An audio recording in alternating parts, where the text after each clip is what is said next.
Good evening, Cincinnati fans. We are back with another episode of Cincinnati Soccer Talk. My name's Brian. I'll be hosting the show tonight here with Coach.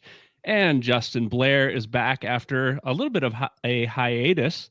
We're, going to break down the game. We just watched Cincinnati just break down Chicago and almost break down themselves late in the match. Lots to talk about that one. And we've got Hell is Real coming up this Saturday night. Lots to talk about tonight. Welcome to the show. Let me welcome in my hosts, my co-hosts that we already mentioned. Coach, welcome back, man. It's good to have you. I am so happy to be here. I'm happy that I don't know if you guys have noticed, but we are into the part of the season where everybody's like, "Oh, but things are going to get real, and we'll really see what this team is." Yet we're 2 games in, and now people are like, "Oh, but now things are going to get real because FCC's won twice." So I'm flying high. It's good times. You remember, our friend Jose that's been on the show quite a bit this season, that these 1-goal wins are not sustainable. And we'll probably hear that again tonight. Hey, there he is in the chat. How you doing, Jose? And they seem to be sustaining these 1-goal wins, which, again, there's a lot to talk about there. Justin Blair, before we get too far in, man, how you doing? I'm doing great, man. Yeah, it has been a while since I've been on the show, and I'm excited for it. This is kind of like I kept looking at the schedule and being like, "Hey, when can I slide in? When can I slide in?" I'm like, "Oh man, now I finally get a chance to get the boots back out." Yeah, no doubt. Well, we're glad to have you. I know you're here filling in a kind of emergency, so I don't know how much you really looked into our rundown tonight. You're just stepping in, pinch hitting. Vibes guy, man. Don't you remember I'm the vibes guy? You are the vibes guy. You're the vibes guy. I'm just kind of facilitating, and Coach is the smart guy. So here we go. Here we go tonight. Hey, before we get too far, we do want to thank our sponsor, Apollo Home, who is just continuing. They helped out a family member of mine, which was fantastic this last week. Mentioned, hey, I listened to Cincinnati Soccer Talk. Is there any kind of discount? And they worked with them, and it was great. But it's hot outside. Your air conditioner may or may not be keeping up. And if you need some help, give Apollo a call. Mention that you are a listener of Cincinnati Soccer Talk, and you give them a call and mention Mike's name. He's the only Mike in the office. They'll be sure to give you a deal. So thank you, Apollo, for what you do here, supporting us at Cincinnati Soccer Talk. Let's jump right into our best and worst. And Justin, it looks like you just got your part filled out there, so I'm going to start with you. An abbreviated part. Mine's not even done. So.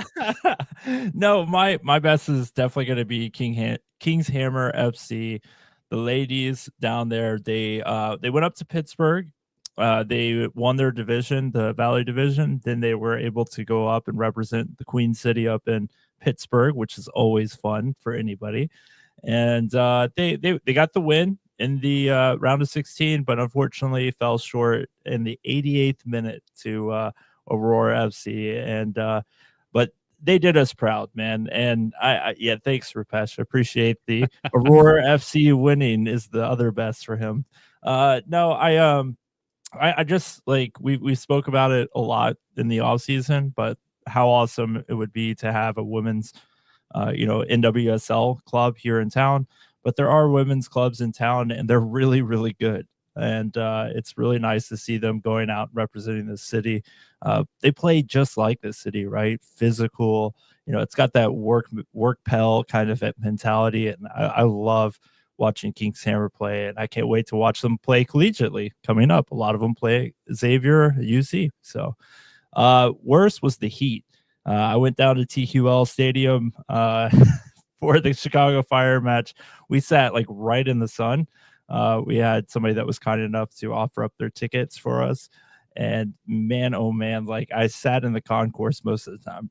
I'm not built for that anymore. Like day drinking and standing directly in the sunlight for most of the match. Just not my cup of tea. I was really missing the shade over there at the Bailey. Yeah.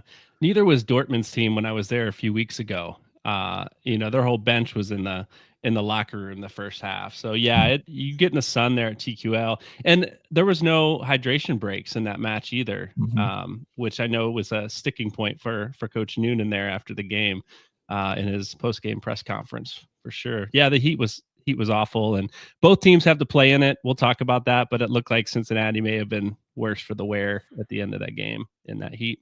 Coach, best and worst. Yeah, my best is the long, quick passing that we saw, especially in the first half. You saw it on the Evander goal. That was a gorgeous ball that Orishano clipped in, a 40-yard crossfield pass right onto Evander's foot. You saw several times where Lucas Engel from left center back pinged the ball out to DeAndre Yedlin at right wing back. And those kinds of long, quick passes make it so hard to press a team when you're able to look up and hit a 40 or 35-yard ball instead of all the 10 and 15-yard passes FCC seems to favor. It makes it almost impossible to press if you're doing it well. So I loved seeing that, and I hope we see more of that. My worst is just all the poor performances of the kids coming off the bench. They just didn't show up. Oh, wait. Actually, my worst is that we didn't get to see any of these players. The lack of subs in that heat that we're talking about, how miserable was it for us sitting? The players are out there running around, no hydration break, yet Nuna makes only 4 out of 5 subs. And let's be honest, I don't want to disparage any players here, but I am done seeing Corey Baird. Like, let Chirilla have a chance. He can do what Corey Baird does, which is run around a lot, press, because he tries really hard. And then inevitably, there's always at least one play in the game when FCC are leading by a goal where he could just keep the ball and dribble to a corner or something. And instead, he tries to cut a defender and loses it. And Chirilla could do that. So let the kid have some time. Let a guy like Jimenez, who probably isn't ready at this level, let him have some minutes and prove that he's not ready. Because we all know that Anunga and Buka are not going to be able to play 90 minutes a game for the entire rest of the season. Somebody's got to step up. So come on, Pat, let the kids play. Yeah. Yeah, when I saw the lineup, right, and I saw so many guys on the bench, the signing of Kenji Mbamadem, right? That's how you pronounce his name? Yeah. Good enough for me. Yeah, the signing there just before the match, him coming up, and everybody hoping, oh, the kid's going to get a chance. And like in the back of my mind, I'm like, why did they even do that? Because he's not going to get at least in this game, he's not going to get a chance. And so, yeah, I think I'm going to start there with my worst is not just the kids on the bench, coach, but again, we had 2 goalkeepers on the bench taking up spots that I don't know if that's indicative that we just have too many guys that are out with injury, or if it's just we're not going to play whoever's on the bench anyway. Let's bring a goalkeeper to sit and watch the game a little closer than where they would in the box normally. So I don't get it. I don't understand it. So that's my worst. My best, I really appreciate you guys leaving that low-hanging fruit for me of Evander. He was phenomenal in this game. And as much as I've talked about in other matches where he has just disappeared at times, he is all over the place now. He's finding the ball. He's finding spaces. Some of it is, I do attribute a lot of it, and maybe, Coach, you have something to say later about this. I don't know. But with Kamara on the field, it seems that now, and maybe it was, Dotto earlier too. Another player that can run into space seems to free Denke up a little bit to connect with Evander more. Another guy up top that you can trust. And so maybe that's what it is. I don't know. You've got another guy making runs, but Evander was incredible. The goal that he scored, we'll talk about later. The XG on that was incredibly low, an incredibly low percentage shot. And he scores, just chips over the keeper. The pass that he makes across the box, I watched that over and over and over, and it looked so easy, but that was a difficult pass to make, especially if you watch the close-up, right? As the keeper's coming out and the center back's dropping, and he squeezes it into a yard, maybe half a yard of space for Denke to hit, was an incredibly well-placed ball. So that's what I'm going to go with as my best. The guy was incredible this last week, and he's starting to show up and show out even more. We do have a few comments here coming in. Best and worst here from Clifford Adams, Evander and Denke returning on investment. I know early in the season he was, unhappy with the 2 of them and their pairing, but has said, I'm going to be patient and I'm going to wait. So there we go. We're seeing that happen. And as worst, you can't 3D print quadriceps. Not in this country. Not in this country, right? It can be done. Yeah, so a reference there to Obi's quad surgery, quad tendon tear there. He'll be out for quite a while, which we'll talk about later in the show. Jose chimes in and says, best in the first half, finally started playing like a team. Of course, Evander and KD. Death of Liverpool and Portugal men's national team player Diogo Jota and his brother in a car accident in Spain. For sure, that's a sad one there, that a lot of players paid tribute to this last weekend. Sean Pace says more movement off the ball in the attack. That was a lot of fun, watching the guys attack and press high, which again we'll get into the details more of later. So yeah. No, we had one, sorry, from Rupesh chimes in. Best Evander showing out again, and then Hoda's tragic passing again. Yeah, for sure. Thanks for chiming in on those best and worst there. Those of you who are listening and watching live here, always appreciate that. If you got questions as we go, feel free to chime in, and we'd love to take a few of those as we get into this match. Guys, let's talk about the Chicago match. The starting lineup we kind of alluded to in our best and worst there. With a bench that included Mbamadem, Chirilla, Jimenez, Walters, Loro, guys that, man, you just think, is coach just bringing these guys in for, a good view of the game, courtside of the game? Coach, what's Noonan thinking? Yeah, this is one that, like I said in my worst, I don't really understand. I'd have to believe that if you talk to Pat Noonan, he would say they're here because I believe that if called upon, they can go out there and do a job. I think he would say that, and I don't think he'd be lying. My guess is when the rubber meets the road, when he's out there looking down his bench, looking into the corner for a guy to send in, he's always just like, oh, I don't know about that guy, So he probably believes in them to bring them along. The two goalkeeper thing, I have to imagine, is literally they just must not have another healthy outfield player, and they probably don't want to waste like a short-term call-up, since you get a limited number of those on a guy that they know for sure they're not going to put in. So they put a second goalkeeper on there just to fill the bench out. I don't think there's anything to the idea that these kids get a better experience being in the match day squad than they would otherwise. I think there is something to that for the first couple of times, like the nerves of being part of that match day squad. But after that, I think you need to be ready to play. And if these guys aren't ready to play at all, then it is not only an indictment of the recruitment program, but it's an indictment of the FCC2 program and the indictment of Pat Noonan and his staff for not getting these guys ready to play. However, I don't believe that's the case. I just think that coaches, it's a hard decision to put a youngster in, because if then you lose that lead, not only does the coach come under a lot of fire, but that kid comes under a lot of fire. And I think Pat is maybe just playing it a little too safe. And sometimes you got to just let those kids go out and perform. Yeah. I wonder though, we've talked all season about the way Cincinnati finishes matches, going up a goal, going up 2 goals. They seem to scramble anyway.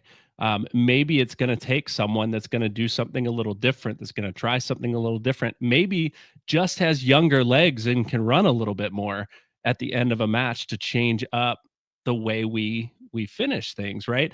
And I praised Noonan in the past because we've had coaches in Cincinnati that have his guys and sticks with them until they're dragging and they're dropping and literally falling over at the end of matches because they never get a rest. I have no idea who you're talking about, Brian.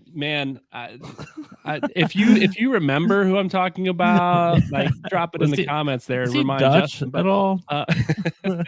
But I praised Noonan for this because he came in, had a little different style. We talked about Malik Pinto getting some time early in his career, getting called up, and rhymes with flap. Damn, nice.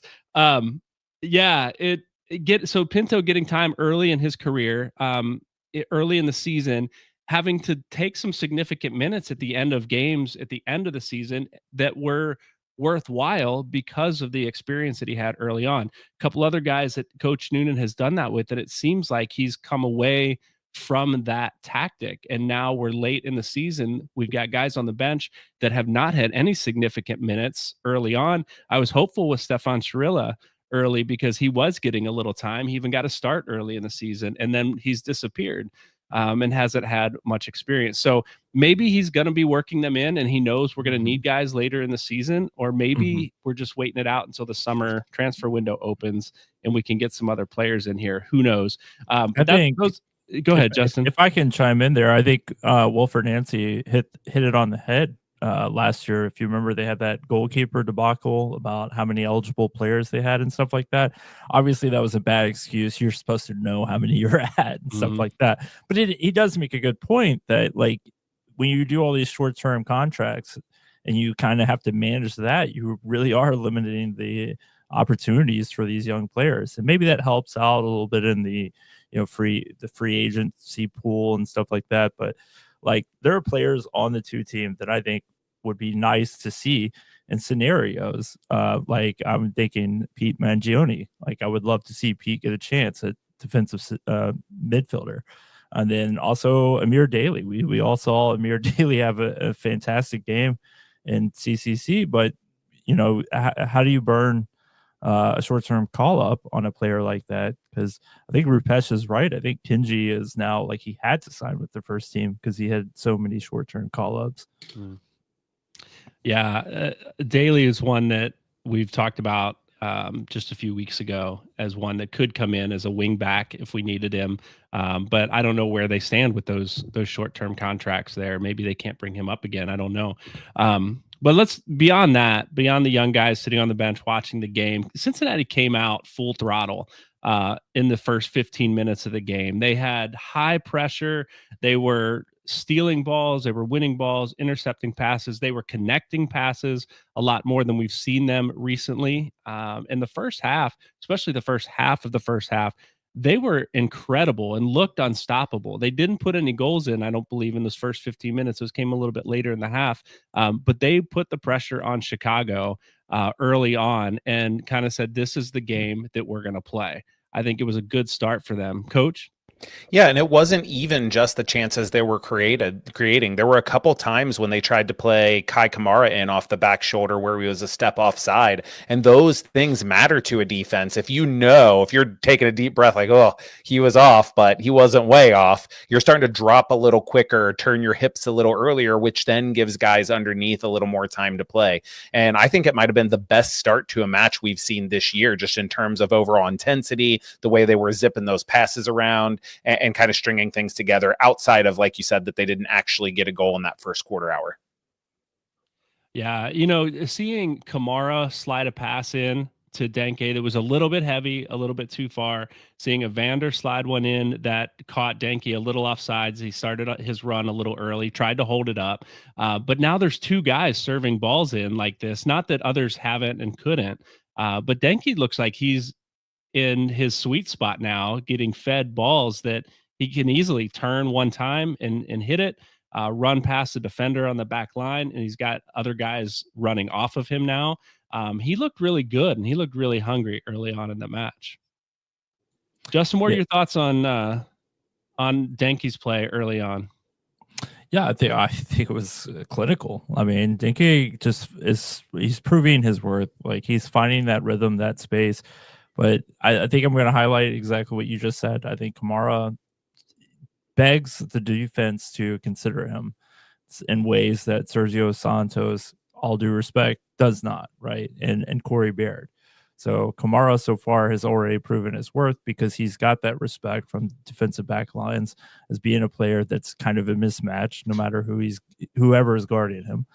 And he is having to pull those players. I mean, it did help that we were playing against Jack Elliott, to be honest with you. I think Jack Elliott has definitely had his stock completely plummeting. But Denke did the right things. I mean, I haven't noticed a performance where Denke is not getting in the right spaces, pressing high when needed, but also delivering once he gets the ball on his foot. And just to illustrate a little bit about that, with Kai Kamara and the attention he draws, is he only had 14 touches in the match. So it's not like he's serving as this great focal point or this target, because those offside runs don't count as touches, right? It really is just the attention that he's drawing with his movement, with the fact that he's always looking to get off that back shoulder and get in behind. And that creates that extra yard for a guy like Evander to operate in. And it really is a key skill set for him. Yeah, I was going to ask you about that. just what is it about Kamara? He's 40 years old and he's still He's commanding massive. the respect of these defenders. Is it his movement off the ball? Well, his movement is fantastic, but you have to be in the right position, because if that ball goes aerial and Kai Kamara is able to just get a free head on it, that's you're when you're a defender, especially there are a few in the league that have probably, have his, number called or something like that. But no, I think for the most part, Kamara, it's just somebody that you've scouted all week. The coaches have been in your ear all week long. Kai Kamara is going to win aerial duels. So you're thinking to yourself, I can't be behind him when I'm marking him. I'm going to have to be in front of him at all times, or he's going to get the spot and he's going to get the head on it. So that's my personal take on it. I think he's become such a well-known commodity that coaches around the league scout him to death. And then that plays into the mindset. If you're running a 2 center back setup, which I think Chicago was running 3, but it plays into your mind. Okay, am I shading over, or am I just going to stick with my man, make sure I'm in position to defend Kai? Yeah, Chicago, they only had 2 center backs out there, but they do what most teams do in that 4-back set, was shift an outside back inside half the time. So what really is the difference? But I agree with Justin in the fact that Kai is the second all-time leading goal scorer in all of MLS history. So the name precedes, so teams don't want to have old man Kai Kamara score on them. But if you're looking for what in his skill set matters, I do think it's his movement.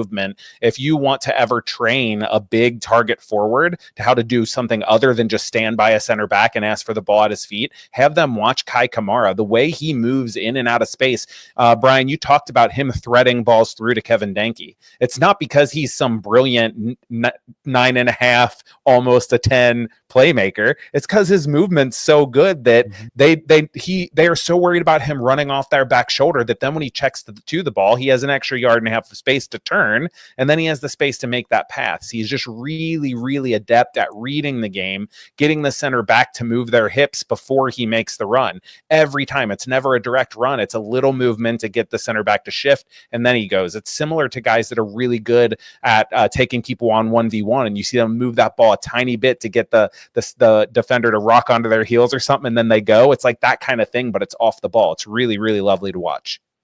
Yeah, and so I'm a little older than Kai Kamara, guys. I don't know if you know that, but if I was as dangerous at anything as he is at 40 years old, the fact that defenses are still recognizing that and still marking him in that way as if they would have 10 years ago.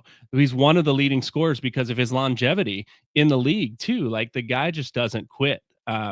He's fun to watch. He's, I love the way he moves. I love the way he is now getting on the ball and making those passes through and not just getting balls in the air. It seems like, I think back to, I haven't watched him much early in his career, but I think back to like Michael Jordan, right? He would drive, he would dunk, he'd whatever, but late in his career, he was working on his outside shot and his outside game.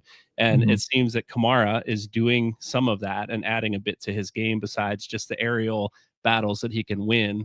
He's dropping into space now because he's got a guy like Denke running up top. So fun to watch.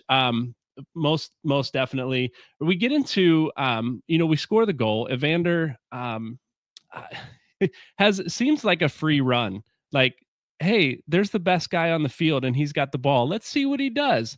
The Chicago's defense sits back. Jack Elliott gets on Brian Gutierrez, who didn't step to him quick enough. Like, he gets in his face quickly after that goal. But guys, that was a like 0.02 XG shot that Evander made look easy.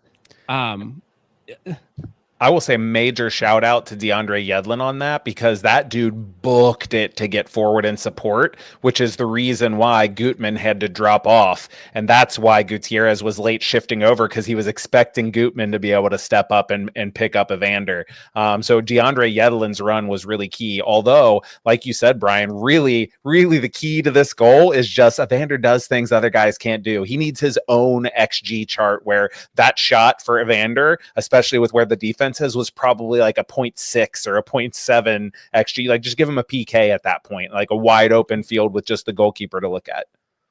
He hit one I remember talking about early in the season where he's on the end line and it was like a .04 xG and it hit the goalkeeper inside the leg and went in, and thought, man, that was an impossible shot. And then he hits this .02. Like, guys, as a goalkeeper, I'm sitting this and I'm going, I dare you to shoot that. You're not hitting it over top of me from 20 yards out to the back corner. That's just not going to happen. But the way he hit it in the dip just caught the goalkeeper off, and it was a beautiful thing to watch. But maybe that wasn't the best thing that Evander did all night, right? We talk about the pass, the assist that he had to Denke later on in the game for that second goal, was a beautiful thing to see. Like, how difficult, coach, is that to hit a pass like he did, not just in the space that he had, but the spin he had to put on the ball to get it there. Like, it was like he knew this gap that I have isn't going to be much of a gap by the time the ball gets there. I've got to do something really special here.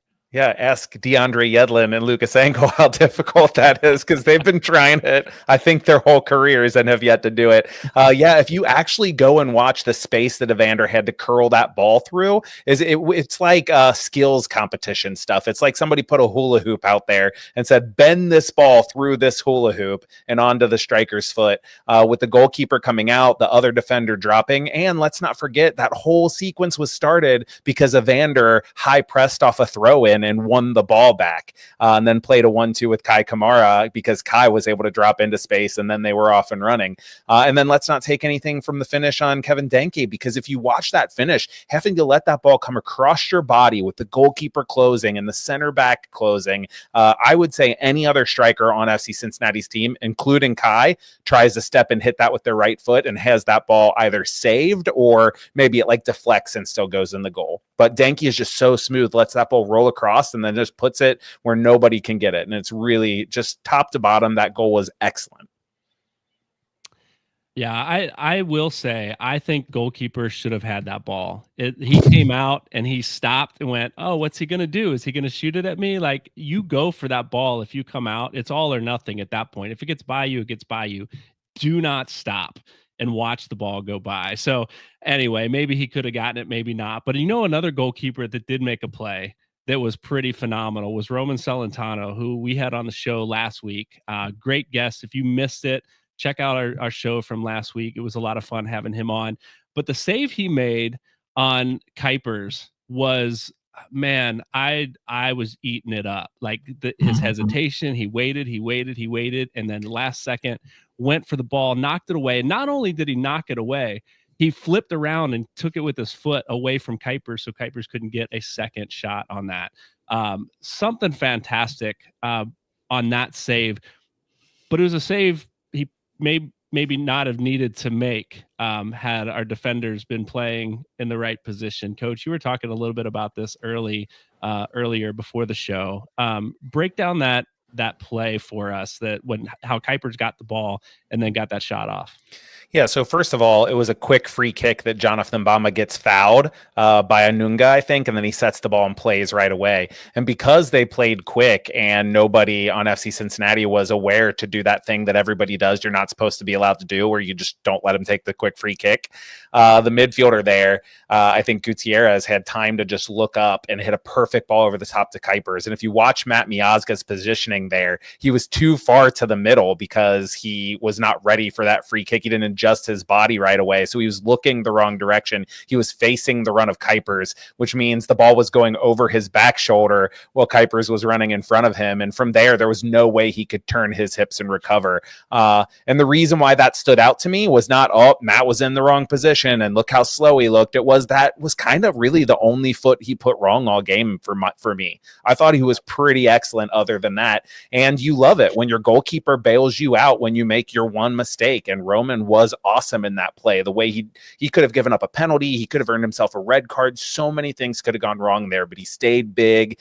He hesitated with his dive, got good reach with that slide to palm that ball away. And then, like you said, the only thing that would have been better if you would actually speak to Miazga instead of just waving his hands when he goes to pick that ball up, because I'm pretty sure he just went, did the thing with his hands like, I got it, and didn't say anything. And then, of course, Matt punted it away.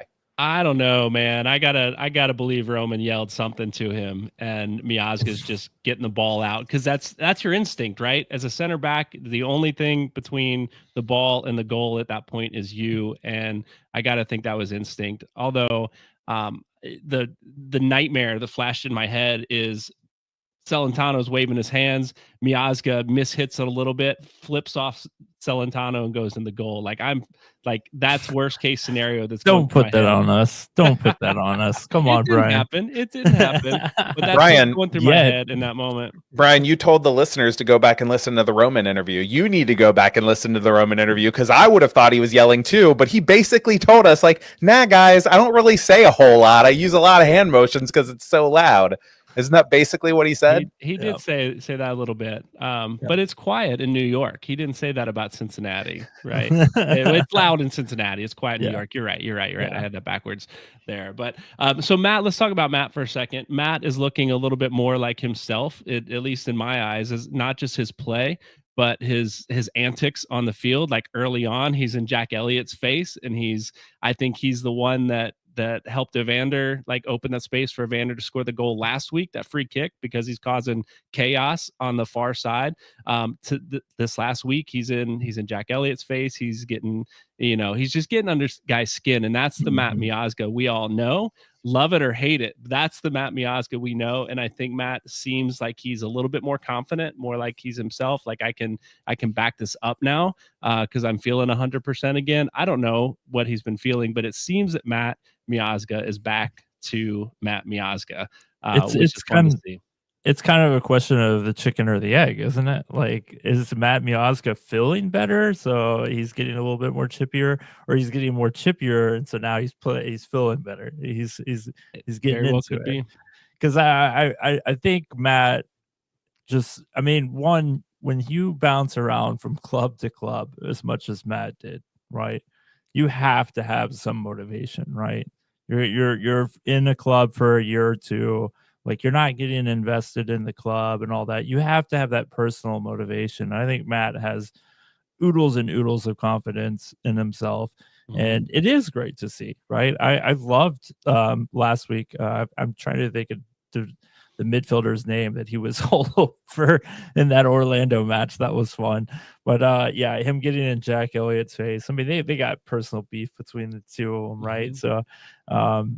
So I'm glad to see it. It couldn't have happened at a better time, right? When you're having these difficulties with center backs, right? Yeah. Without Nick Hagler and Flores and Hudebe having injuries, and then Miles Robinson, fortunately, looks to be on the way back at full strength. Like, he's not even tired.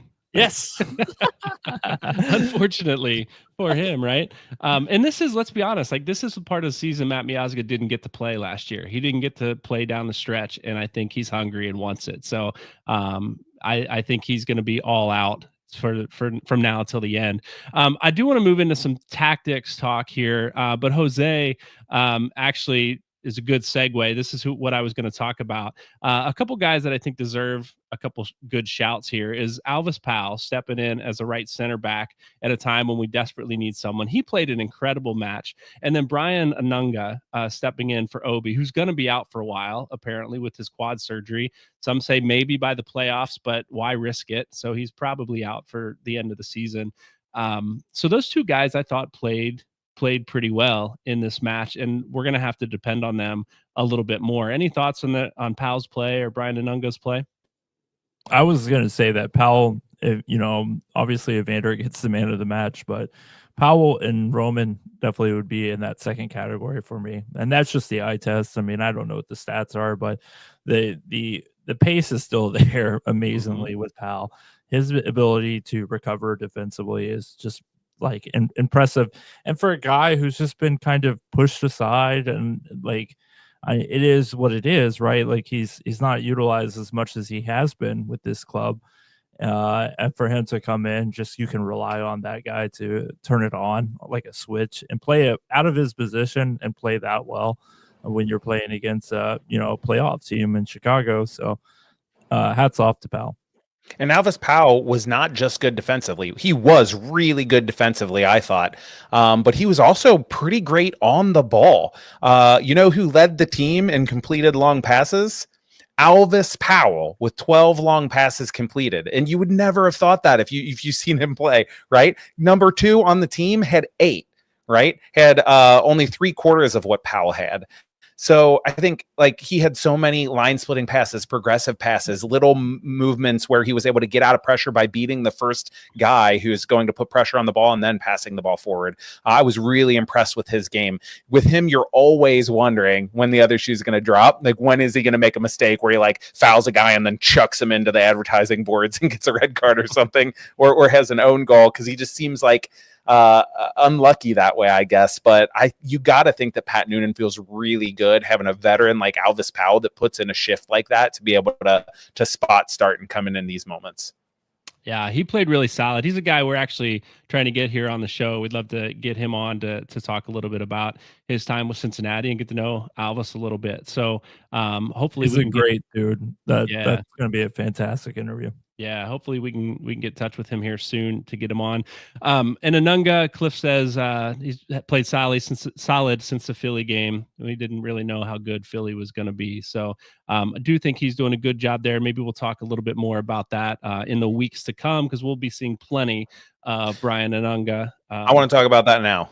Let's do it. Yeah, let's do it. Okay. Because being in the stadium, you get to see different things. And I was really watching Anunga because of him being in for Obi, and we know he's going to be long-term. And I'm trying to see what his deficiencies are and what his positives are.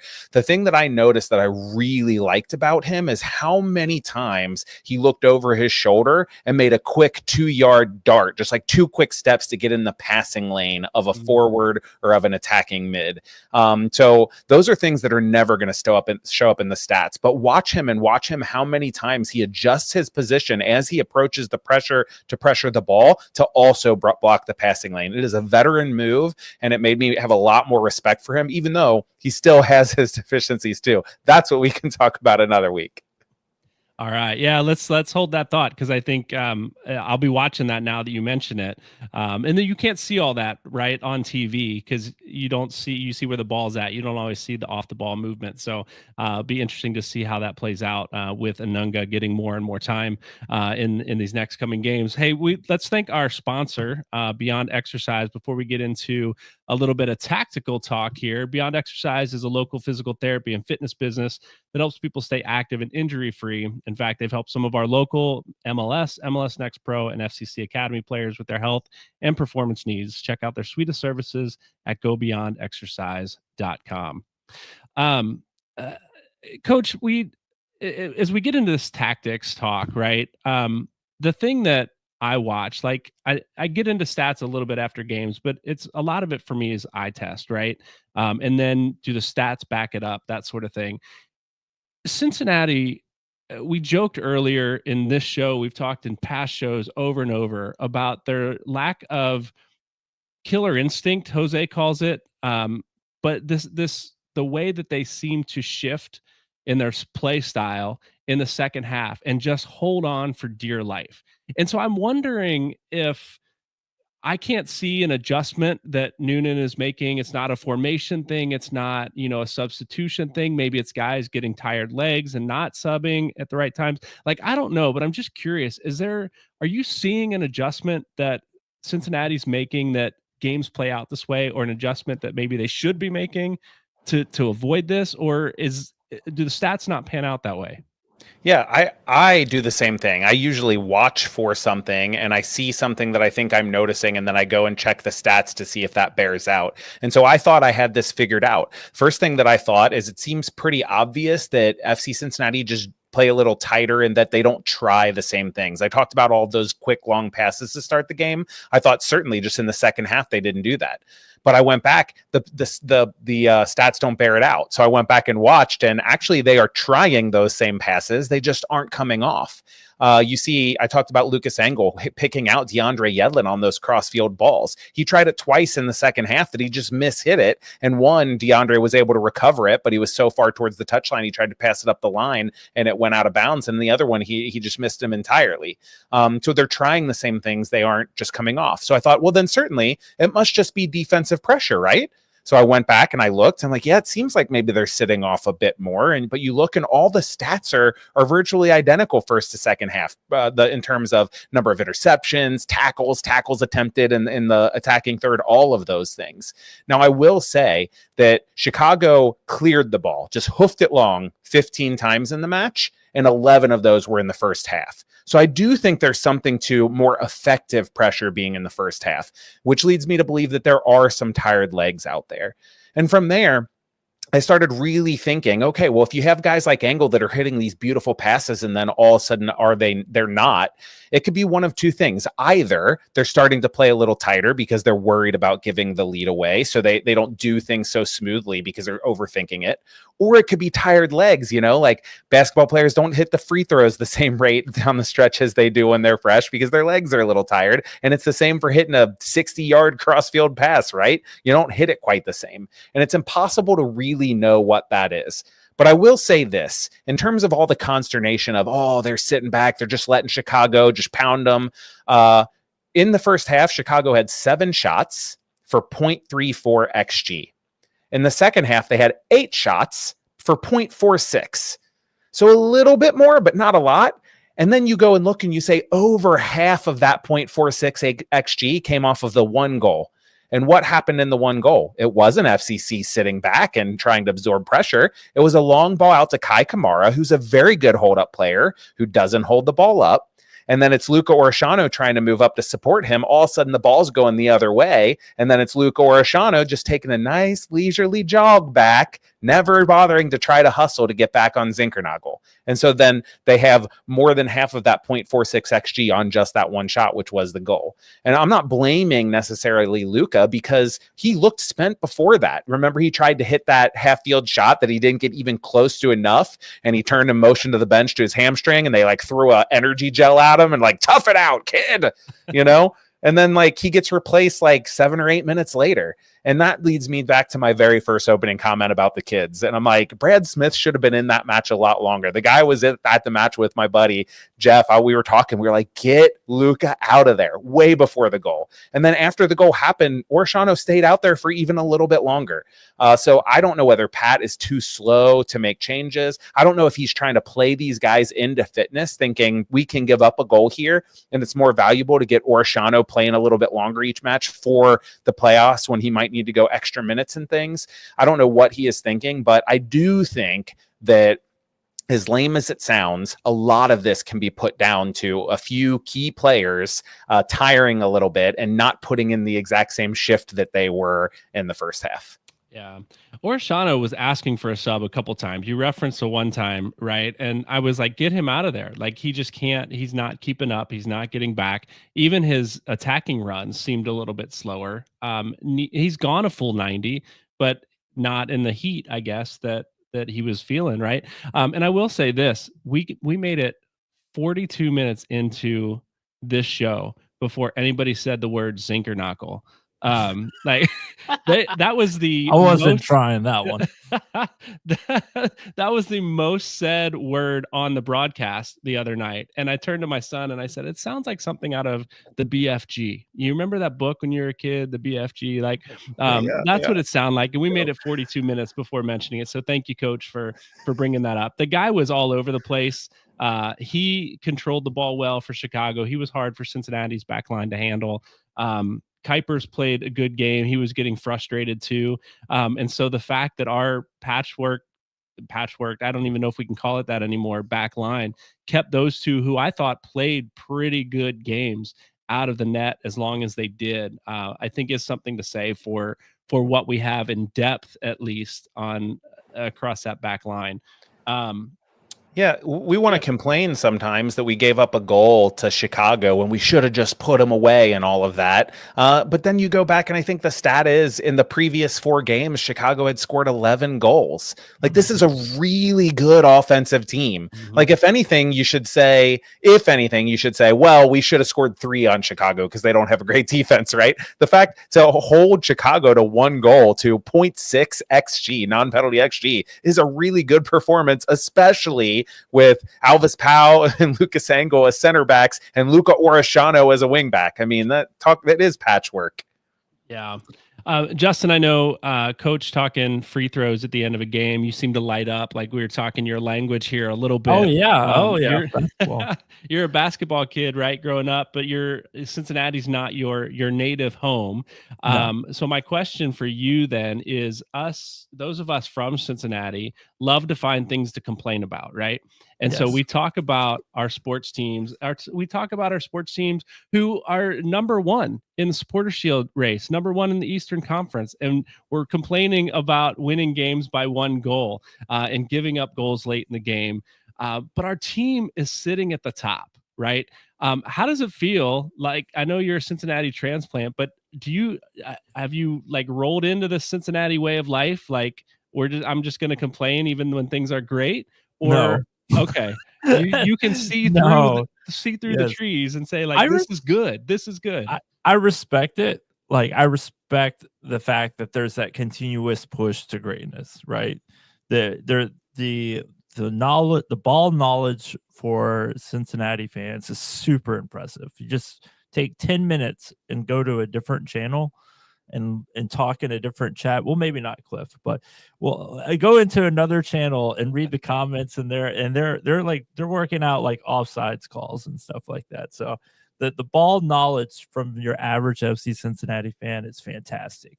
But no, I have not adopted the primetime curse or anything like that Cincinnati is on about. It is a little bit smell the roses, though. I mean, it's something that is just like, it's flabbergasted most of the league. It's flabbergasted me as a fan how this team can consistently, even when we are thinking, okay, well, they've taken a step back, or even that, you're not getting out, you're not seeing out results or something like that. Whatever it is, for pick whichever year you want to talk about. They just keep doing it, and they just keep staying there at the top. And yes, you have moments like like 2024 window where we lost like 3 or 4 games in a row or something like that. And this year where we were drawing a couple matches and stuff like that. It's like we are in a fantastic situation, and I am going to be that fan that's just enjoying the ride for right now, because again, and I know most FC Cincinnati fans are sick and tired of hearing about it, but like, I'm not going to forget those first years. I will never forget those first years. So it will, like, until we get another decade out in front of ourselves where we're competing at this level, I'm going to keep like singing the praises. As long as we're getting that home playoff match, that's what I think FCC should be shooting for, and that growth. And we're seeing it. I was particularly, if I can keep the mic a little bit here, I was particularly like, I wanted to pose this question to Coach a little bit. Like, how much of the play drop do you think is from substitutions, though? Do you think there's like some chemistry issues, or maybe I know this is kind of a tough thing to put you on the spot, but how real is it whenever you're not hitting those balls like you were in the first half? How much is that like trust in your fellow player? I don't think much for this team. I think that certainly can happen. And that's one of the biggest reasons I think it's terrible when coaches make subs to try to win games, like in the 82nd or 83rd minute, because it's going to take that guy 5 or 6 minutes just to get up to speed. But in this match, FC Cincinnati didn't make their first sub until the 68th minute when Dado Valenzuela came on for Kai Kamara. At that point, it was already 2-1, and FC Cincinnati had already been under pressure for a big chunk of time, and things actually got better after those subs because of the fresh legs. I think that certainly can be the case at times. With this team, I really think that guys start to get tired, and Noonan is a little reluctant to put other guys in their place, and it ends up costing the team. Sometimes it's a good thing. Sometimes these guys learn to be gritty and take these performances and squeeze that little bit extra energy out of themselves. And because they're veterans and they've been in the flow of the game, they're not making silly mistakes that like somebody might come off the bench. How many times have we seen it recently, especially like in the Club World Cup, or I think it happened to Seattle the other day, where a guy comes off the bench and gets 2 yellow cards within like 6 or 7 minutes and they're down a man, right? Because these guys are trying to get into the flow of the game. So I do think there's something to what you're saying, Justin. I just definitely not in this match. That wasn't the case. I thought that if I could go back a few years, right, when the coach that we didn't mention his name earlier, like would put Brandon Vasquez in for the last 10 minutes of a match. And I remember being there watching games live with my brother and going, it's just a waste to put this guy in. Like, he's not going to do anything in 10 minutes. I think he's got a lot of promise. But to put him in for 10 minutes at the end of the game, he's just getting warmed up. Like the last 2 minutes, he looked good. And then the next season he's starting and he's one of the leading scorers in the league. Exactly. Like, so yeah, I think if you've got the right guys, give them the time. Get the guys with the tired legs off, the guys that are hesitant to play balls, the guys that are hesitant to make the runs late in games. But as coach is saying, maybe that's not really the case. Maybe they're just not able to do it. They're not hesitant to do it. They're just not able to. So let's get some young guys in and play some ball, right? I do want to just bring this up. There's a comment from Ben Talks Chelsea earlier. Not to jinx anything, but to say Evander could win MVP this year and will if he keeps scoring goals and gets more assists.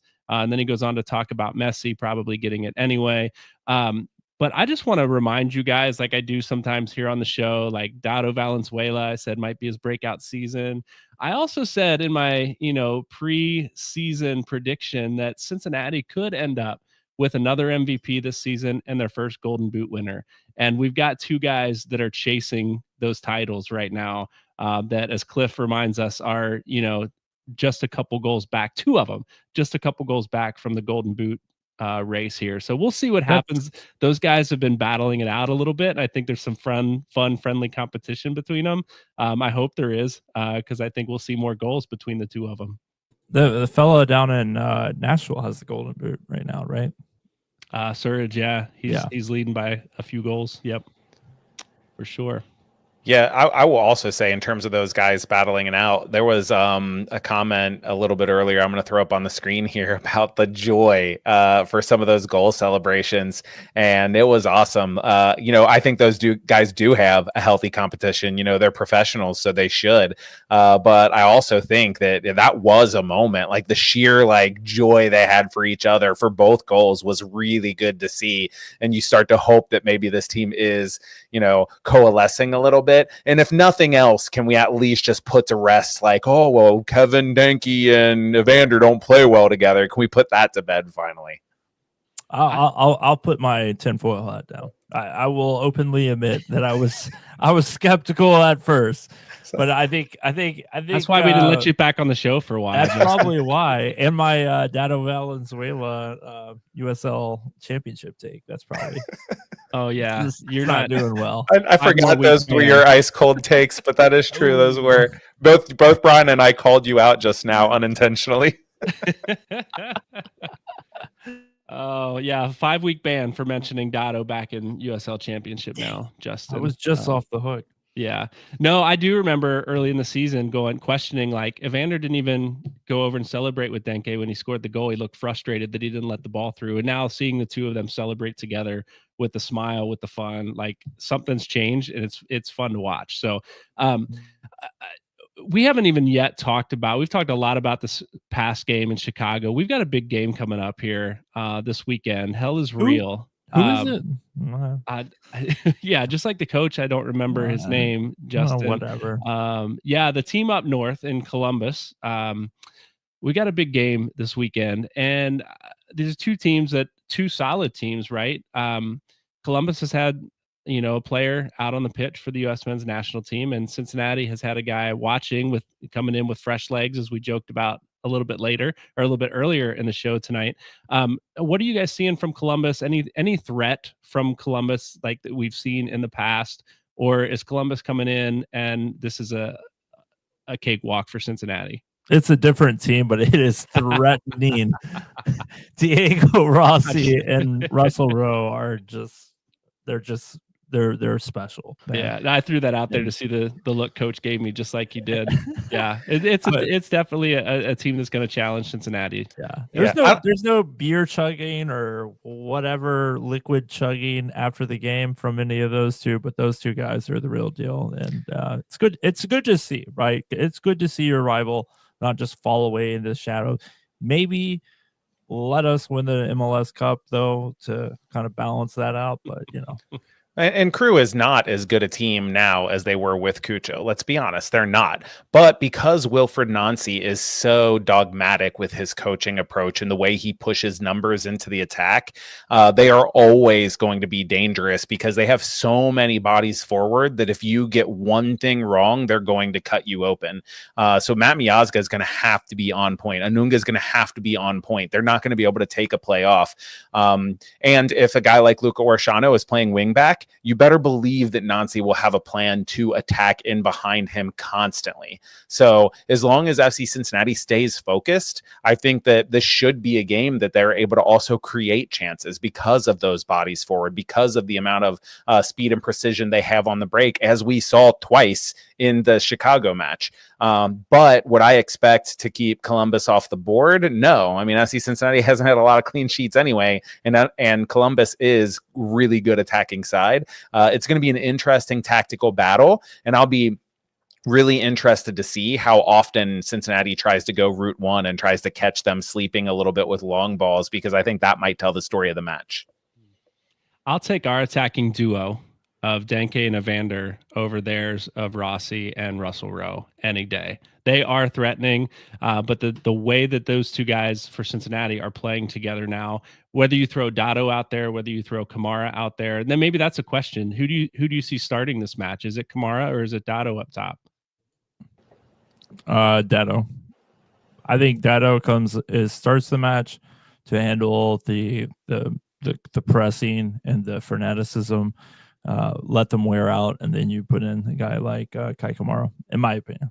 I agree completely. I think that you're going to want to be able to have 45% possession is probably what you're shooting for in this match. And you're worried if you don't have a guy like Dotto out there to help you keep the ball and break the press, that it starts to drop too low. And then you're under a lot of pressure. And Jose asked if Miles should start because he's coming back and might not be in match fitness. And I would say absolutely 100% you start Miles, because if he's 60 minutes fit in a match like this, you throw him out there for those 60 minutes and then you roll with whoever slides Yedlin inside or whatever you have to do after that. But, Miles missed time, but he was still training. He wasn't injured. So is he 90 minutes fit? Probably not. Doesn't mean he can't play 90. It means he won't feel good after doing it, right? But I would have to imagine that he can give you a solid 60 minutes, and his speed against a team that is going to try to constantly get in behind you, like with the Diego Rossi, I think is going to be really key to this match. Yeah, I mean, just think about this. I mean, like, a lot was made about Columbus's transition and stuff like that, but like, still have Darlington Nagbe. They recently added Daniel Gostak, who is trying to find his own with the team. Hasn't been playing great with them. They still have Zawadzki, and they still have Herrera and Farsi. So they're going to keep doing the same thing. Like Coach was saying about Wilfred Nancy's style of play, they're going to keep coming at you. It truly is a 9-man attacking front from them. So you have to be able to absorb that pressure.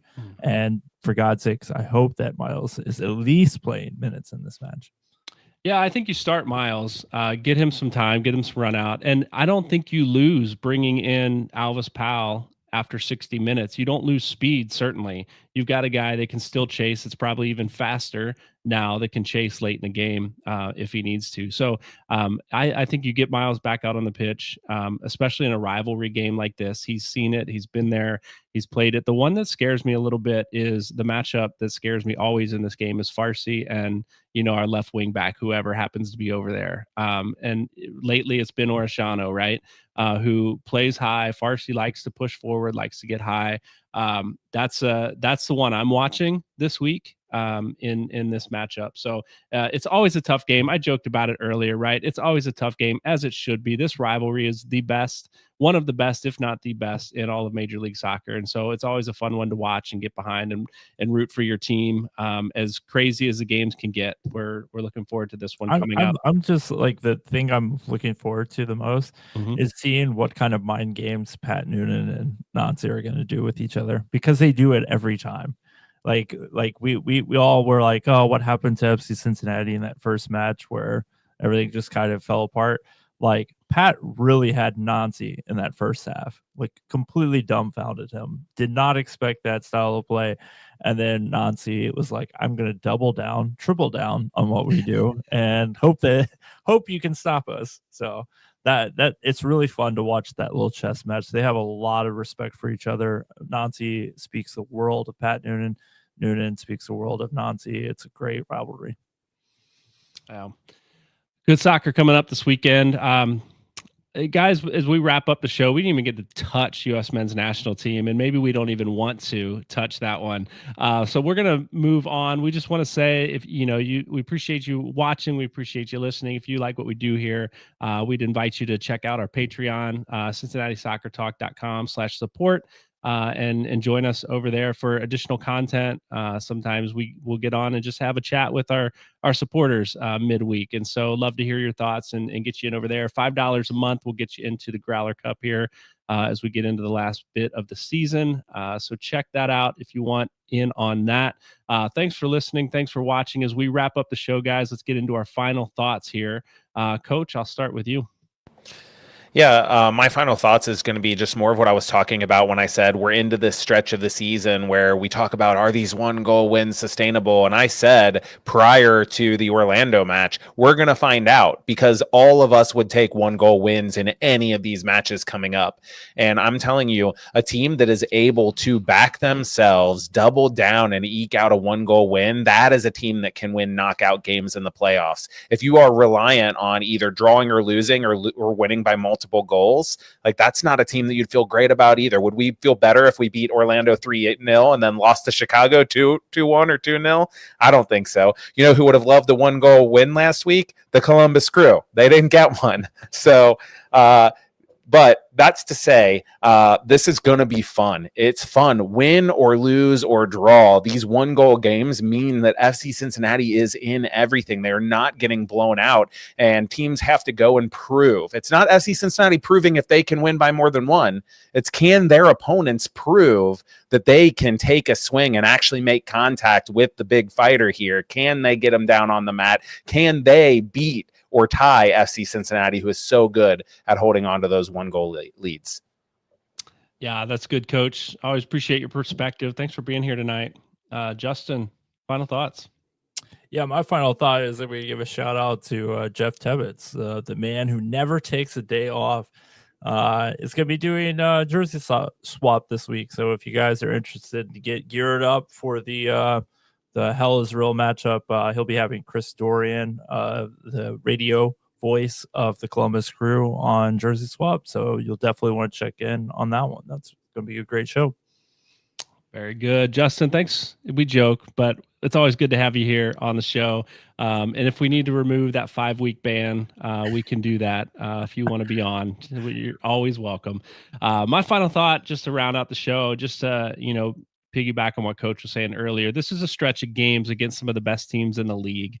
And to see the team that we love to watch, love to cheer for, and love to complain about after the game go out there and steal some points from these other teams that are trying to take us down, take our guys down, is going to be fun to watch. We've got Columbus this week, and we've got Miami, and it's like Miami like twice in 6 days or something. Like, it's pretty crazy, these back-to-back games. So they're going to be fighting hard in the heat in Cincinnati and in the heat in Miami.